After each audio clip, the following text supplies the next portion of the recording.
اما بعد فاعوذ باللہ من الشیطان الرجیم یا ایہا الذین آمنوا کتب علیکم الصیام کما کتب علی الذین من قبلکم لعلکم تتقون۔ ماہ رمضان المبارک کی آمد ہو چکی ہے، ایمان و عمل کی بہار آ چکی ہے۔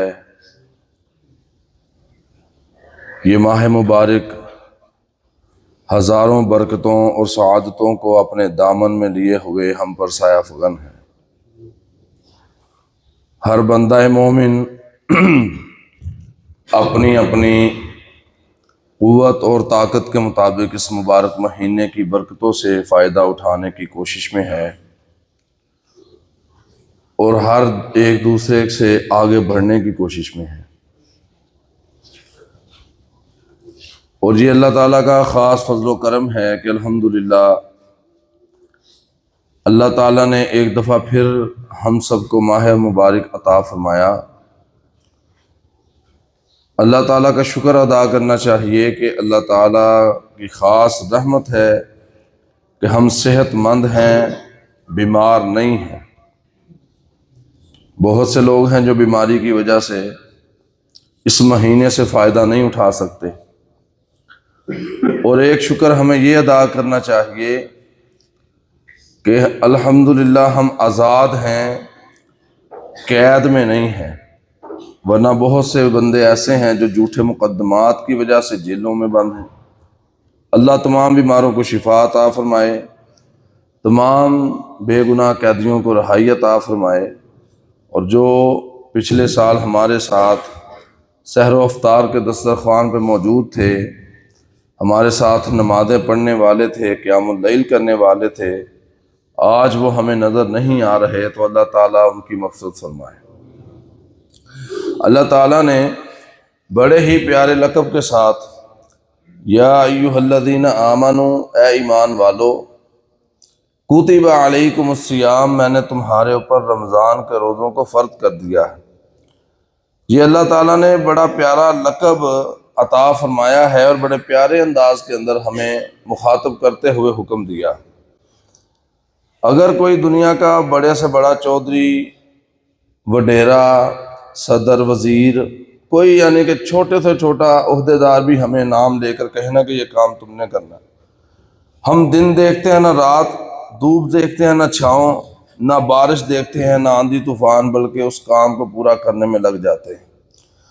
پوری کائنات کے بادشاہوں کے بادشاہ شہنشاہ رب العالمین نے ہمیں ہمارا نام لے کر مخاطب کر کے فرمایا کہ میں نے تمہارے اوپر رمضان کے روزوں کو فرض کر دیا، کما کتب علی الذین من قبلکم، اور یہ نہیں سمجھنا کہ یہ تمہارے اوپر فرض ہیں، بلکہ فرمایا تم سے پہلے لوگوں پر بھی یہ فرض کیے گئے تھے۔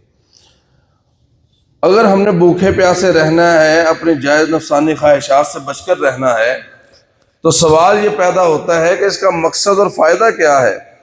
فرمایا لعلکم تتقون، اس کا فائدہ اور مقصد یہ ہے کہ تم متقی پرہیزگار بن جاؤ، گناہوں سے بچنے والے، نیکیاں کرنے والے بن جاؤ، اللہ کی جہنم سے بچ کر رب کی جنت کے مہمان بنا دیے جاؤ۔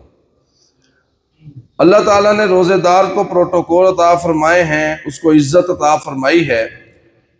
سیدنا ابو ہریرہ رضی اللہ تعالیٰ عنہ روایت کرتے ہیں، نبی کریم صلی اللہ علیہ وسلم نے فرمایا، والذی نفس محمد بیدہ، قسم ہے اس ذات کی جس کے ہاتھ میں محمد صلی اللہ علیہ وسلم کی جان ہے۔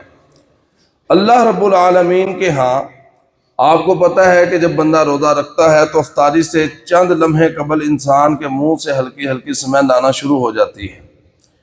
اب منہ کی اسمیل کے حوالے سے تو مسئلہ یہ ہے کہ نبی علیہ السلام نے فرمایا کچا پیاز اور تھوم کھا کر مسجد نہیں جانا چاہیے کہ منہ کی اسمیل اور بدبو کی وجہ سے فرشتے انسان سے دور بھاگتے ہیں، ہمیں منع کیا گیا۔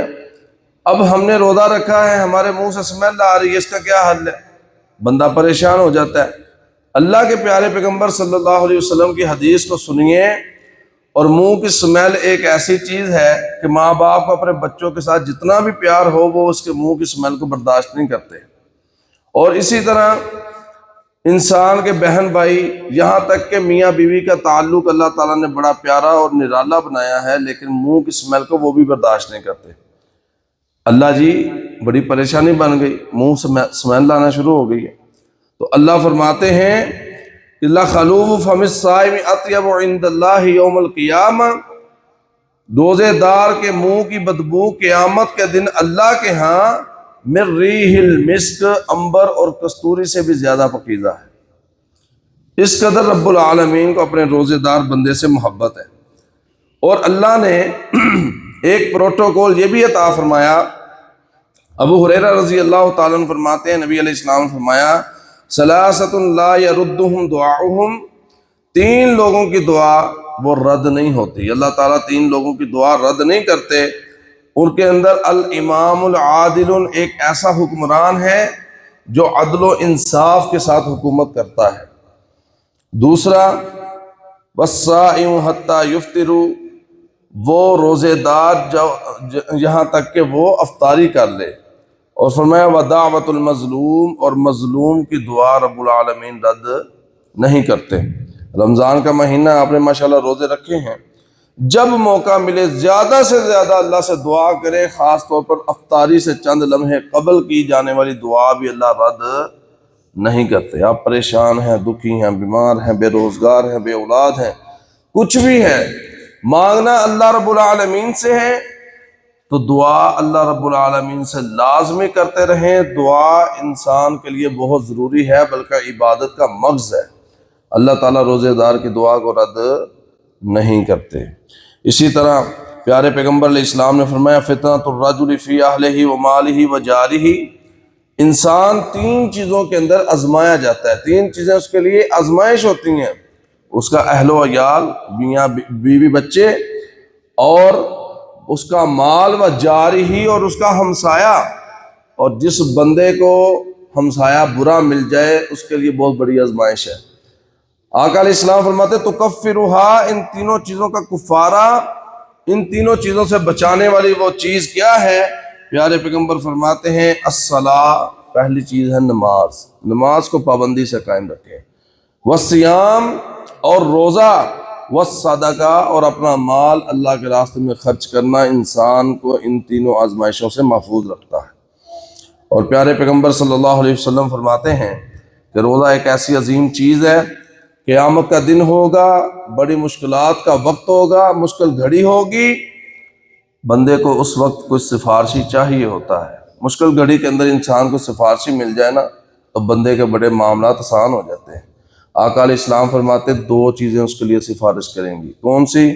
آقا علیہ السلام فرماتے الصیام والقرآن، روزہ اور قرآن۔ رمضان اور قرآن کا بڑا گہرا تعلق ہے، اس لیے رمضان میں جتنا ہو سکے آپ قرآن کی کثرت کے ساتھ تلاوت کیا کریں۔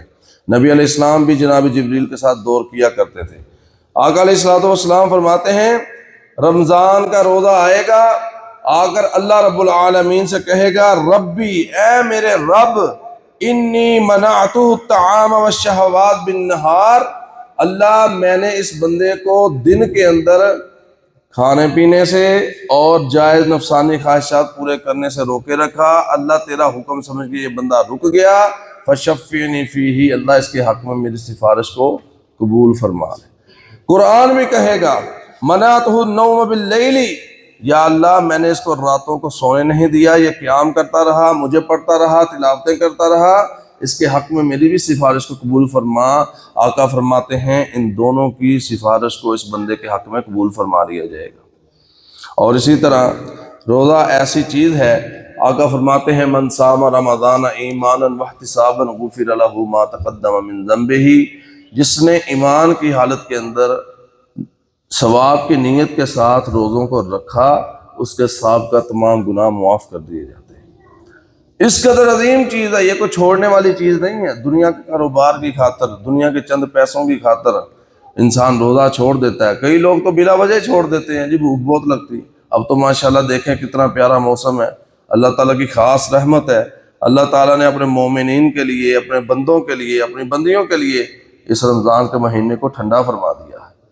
پھر بھی اگر انسان ایسی رحمتوں برکتوں سے بڑی سعادتوں کو حاصل نہ کر سکے تو اس سے بڑا بے ایمان اور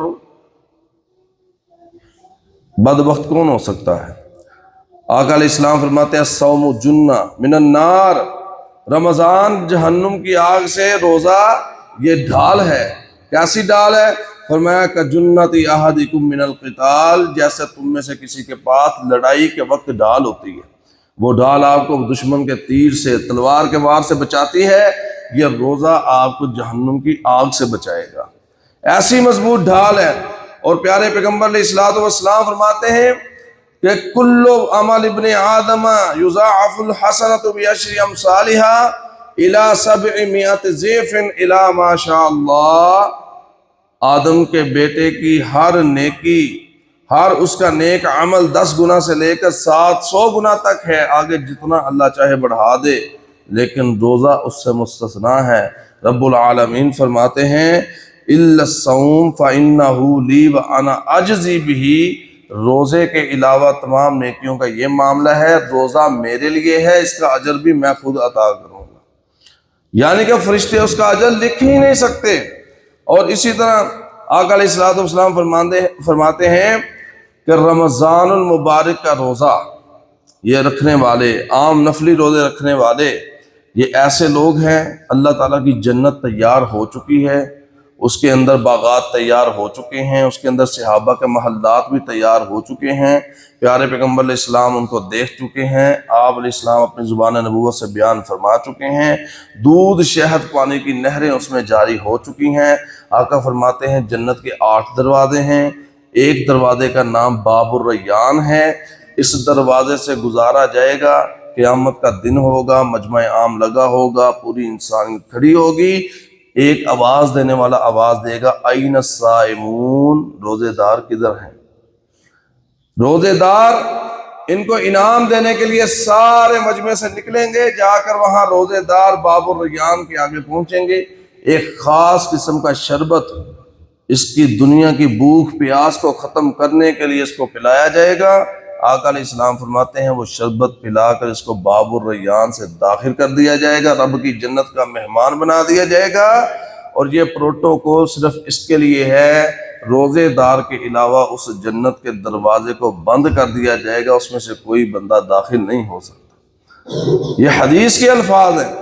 اور پیارے پیغمبر صلی اللہ علیہ وسلم نے فرمایا من صام یوما فی سبیل اللہ جعل اللہ بینہ وبین النار خندقا کما بین السماء والارض، جو بندہ عام دنوں کے اندر ایک نفلی روزہ اللہ کی رضا کی خاطر رکھتا ہے، اللہ تعالیٰ اس کے اور جہنم کے درمیان ایک ایسی خندق بنا دیتے ہیں جس کا فاصلہ زمین و آسمان کی مسافت جتنا ہوتا ہے۔ ایک عام نفلی روزے کا یہ ثواب ہے۔